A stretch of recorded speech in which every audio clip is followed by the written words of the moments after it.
Indeed, been an honour to host leaders from ASEAN and Timor-Leste here in Melbourne.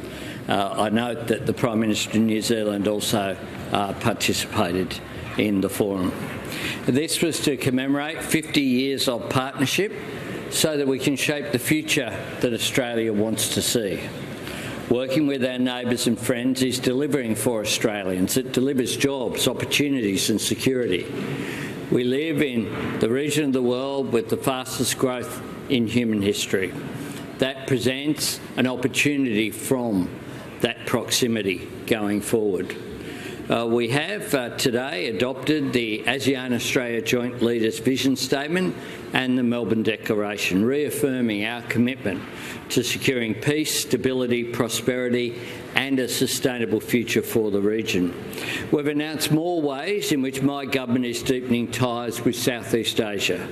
This includes establishing a $2 billion Southeast Asia investment financing facility to increase Australian investment in the region in key sectors such as infrastructure and the clean energy transition.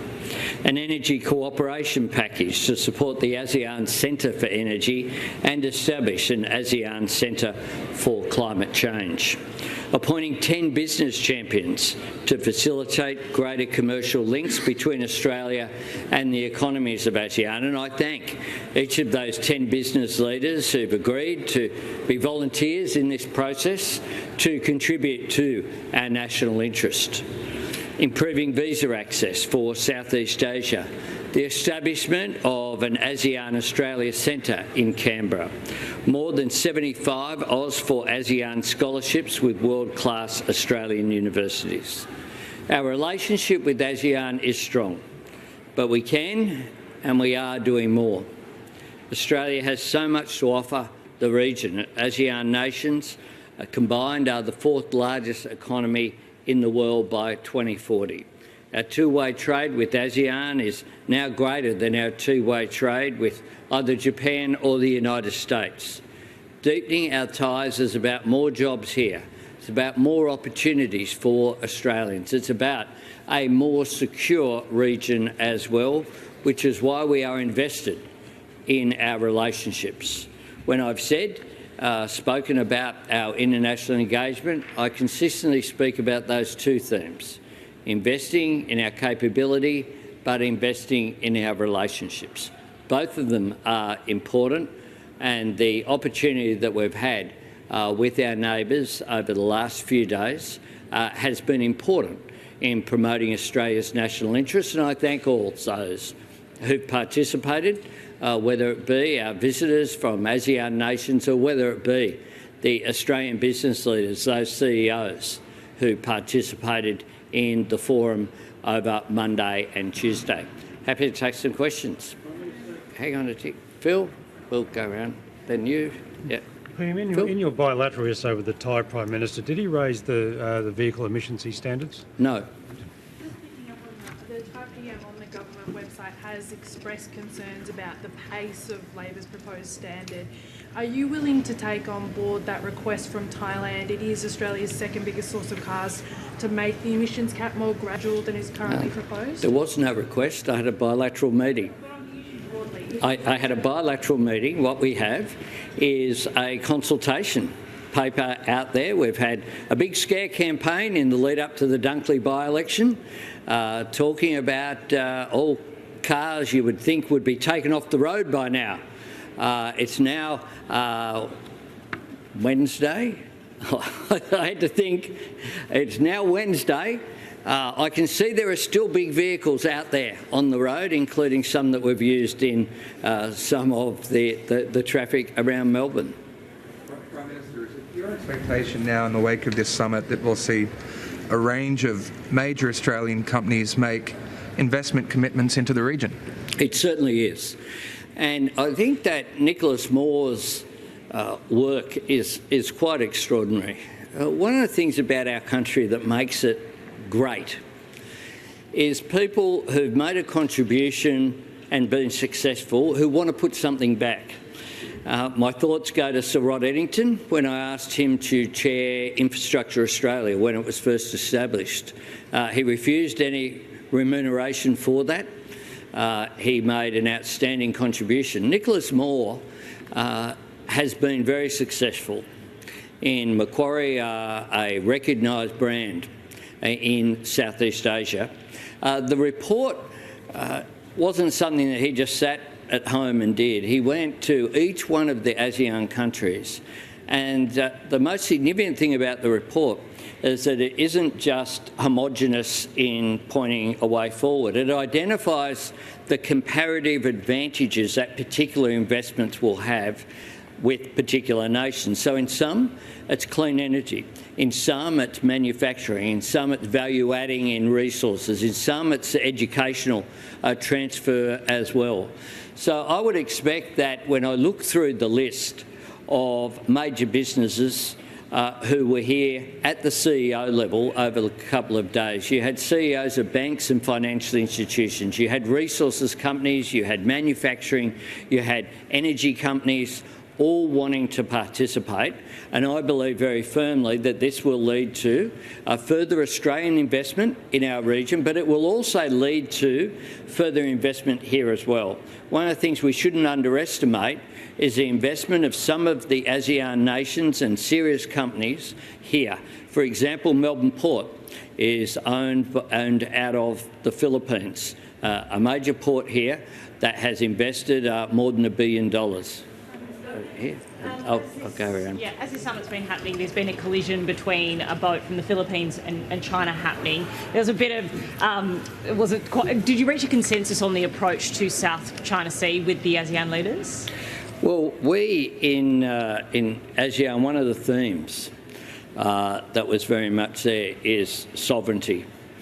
And all of the ASEAN nations emphasise their sovereign nations, and that includes maritime cooperation as well. I am very concerned, and Australia is concerned, about any unsafe and destabilising behaviour in the South China Sea. It is dangerous and it creates risks of miscalculation, which can then lead to escalation. So we would call upon a number of nations emphasised in their statements. The foundation document is UNCLOS, the UN Convention of the Law of the Sea. That is something that should be the guide for all nations' participation. Past and now Malaysia have said they would be open to Australia actually becoming a fully fledged member of ASEAN. Would you ever want that to happen for Australia? Look, that hasn't been on our agenda at this summit. What's been on the agenda is, though, Australia being that strategic partner. We have, of course, a trading relationship and a comprehensive strategic partnership with ASEAN. I think that the summit this week has elevated the relationship between Australia and ASEAN to a higher level. At the moment, Timor-Leste is an applicant for full ASEAN membership, and that is something that Australia has supported. Anna? We've just had news coming through that Canada is going to reinstate its UNRWA funding, that it's looked at an interim report and decided to put that money back in place. Have you had advice on that report, and what steps will Australia take? You just told me, you just answered your question in that you just said news has just come through. Well, yeah.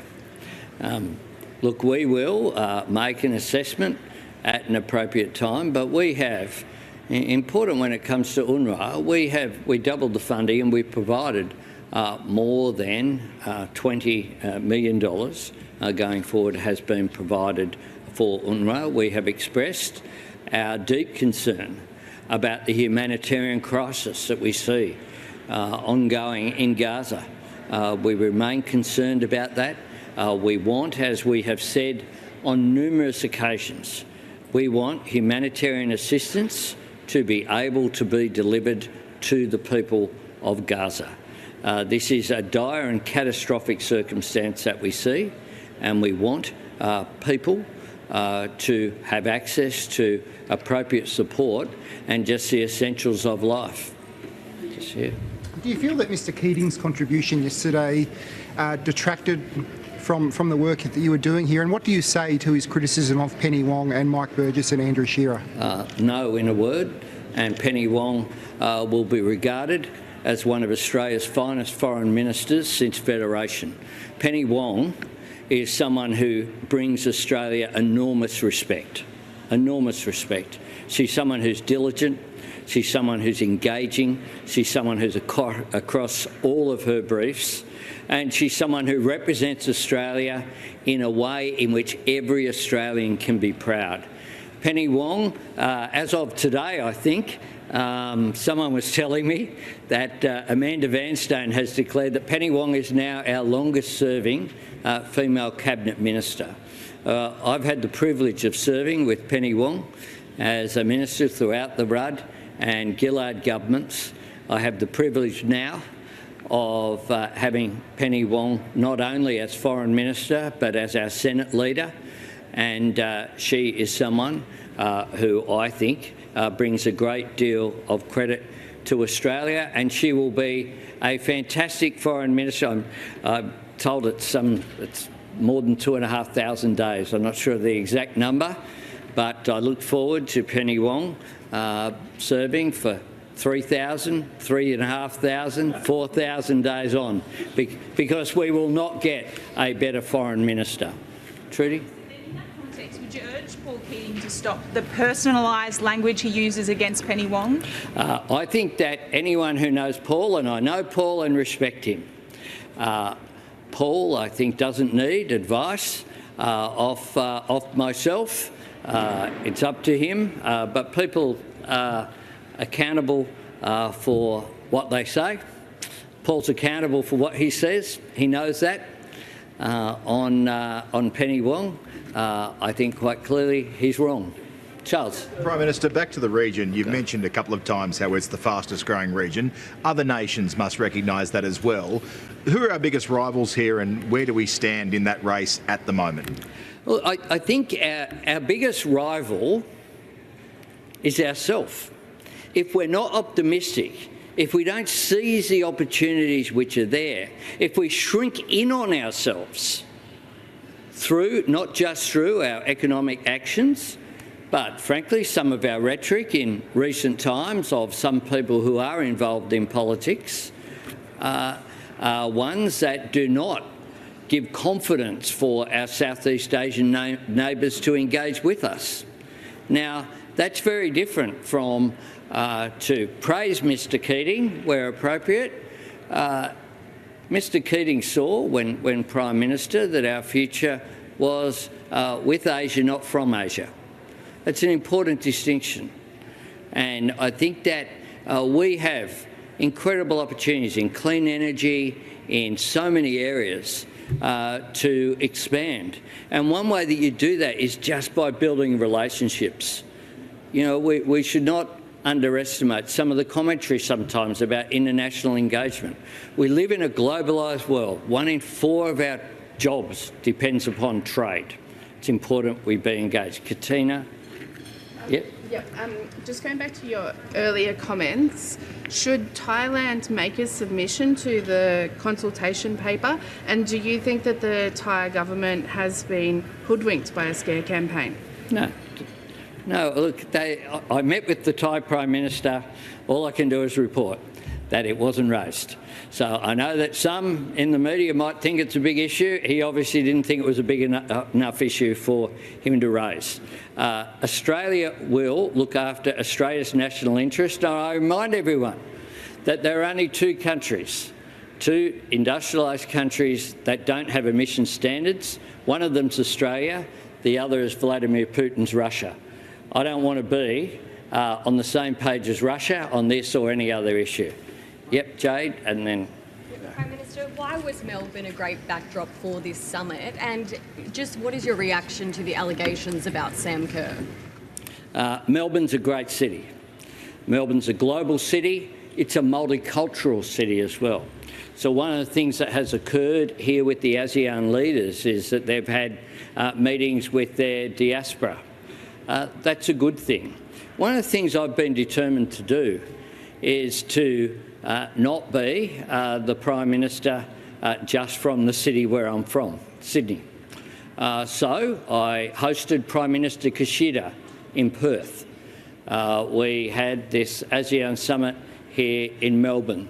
I do a range of national events and receptions in Canberra, including visitors here as well. I will welcome for our state visit tomorrow Prime Minister Chinh of Vietnam in Canberra.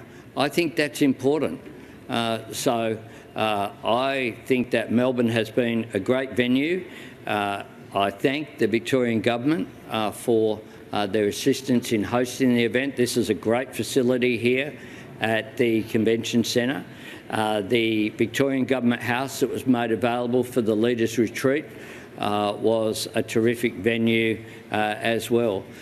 With regard to Sam Kerr, that matter is, of course, a legal matter. I don't comment on legal matters before Australian courts, let alone other ones. I will say this about my contact with Sam Kerr, who was our flag bearer at the coronation. I think my contact with her was exemplary. She did Australia proud at that time, and I think that my contact with her has been nothing but delightful. Yeah, and then Stephen last. Just on your Business Champions program, yep. You've chosen 10, very high-profile, very top-of-the-line Australians, but they're also all very busy people, in their regular jobs. How will this program work? It'll work because of the capacity of the people that we have. They bring with them, because they have a history of success in business, they bring with them a track record of engagement.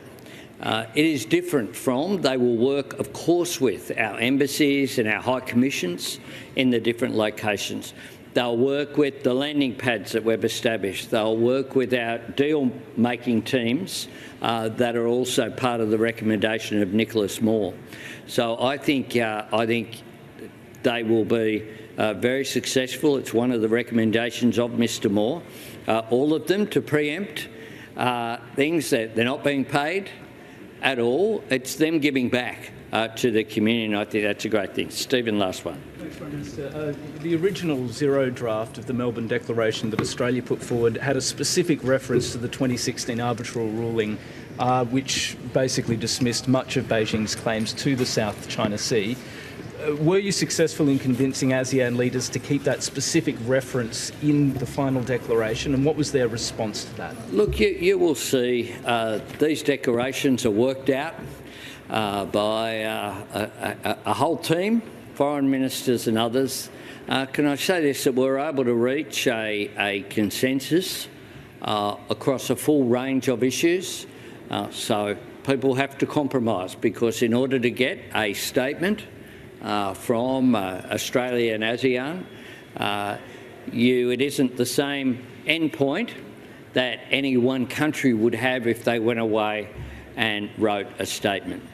But it was very clear, the position that was put very clearly by, you won't be surprised, by President Marcos, but others as well. The South China Sea is an important issue. And there is a general recognition that we need to make sure that activity in the South China Sea alleviates any tension, doesn't add to it. And that's an important thing going forward. Thanks very much, everyone. Travel safely.